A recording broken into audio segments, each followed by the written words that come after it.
This is a book that I first read in my military strategic studies class at the United States Air Force Academy. And it's kind of crazy that a book written over 2,500 years ago is really the first and the most fundamental book studied by the world's greatest Air Force to this day. And you might not necessarily be fighting wars, but business is basically the modern day warfare. So if you own one or work for one, which should basically be everyone, then this book is just as useful for you as for a military strategist. Know your enemy and know yourself, and in 100 battles, you will never be in peril. A lot of people go to job interviews, don't get picked, and don't understand that this is exactly why. They walk in there having no idea about who they're dealing with. If you're walking into a job interview, you need to have spent the past few weeks learning everything there is to know about the company and the industry it's in. Do you know how impressive it is if you walk in there and say something like, "We're in $1 billion industry. I know we're currently holding 20% of the market share. And the CEO has announced 2 weeks ago that we'll be trying to hit 30% by the end of next year. And here is how hiring me is going to help this company achieve that." Do you know how impressive that would be? Most people's answer to that would be something like, we try to sell shoes here? I don't really know. Now that's crazy, but not only do people have no idea about who they're dealing with, they have no idea about themselves. Most people, if asked, "Hey, why should we pick you?" have no idea how to answer it. It's like, I guess I'll work really hard? No, that was the answer that the 20 other people before you gave. Why are you better than all the other ones? Objectively, what are you capable of that makes you better than all the other ones? Know your enemy and know yourself, and in 100 battles, you will never be in peril. Avoid what is strong, attack what is weak.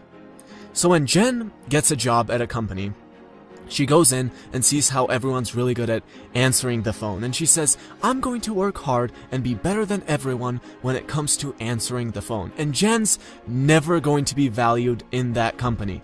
There are all these other people who are really good at answering the phone. You don't want to compete there. You want to be the Jen who everyone goes up to with insurance questions because you're the only person in there who knows everything there is to know about insurance. Same thing in business. No wonder businesses have such a huge rate of failure when people walk into a business trying to compete with Walmart on price. Why are you attacking what is strong? You're never going to beat Walmart on price. But what are the weaknesses? What do people demonize Walmart for? The cup was made with the tears of Chinese children. The cup has nothing authentic about it. So all of a sudden you say, "Look at my cup. It's made by treating people really well. It's authentic because of this and that." Now that's still a really hard market, so good luck with competing in there, but at least you have some chance of some little market share now, because you literally had 0 chance before. To win 100 battles is not the height of skill. To subdue the enemy without fighting is. It's amazing how everyone's obsessed with suing today. There's definitely a time when fighting is the last resort, but a lot of these cases could be solved just by picking up the phone. Picking up the phone costs nothing. Suing people will cost you a lot. And I love when people finally quote-unquote win and are so proud, because that's all you can be, just proud. Because if you looked at it rationally, you have spent endless amounts of money, years of your time and energy, and all that opportunity cost, and now you quote-unquote win.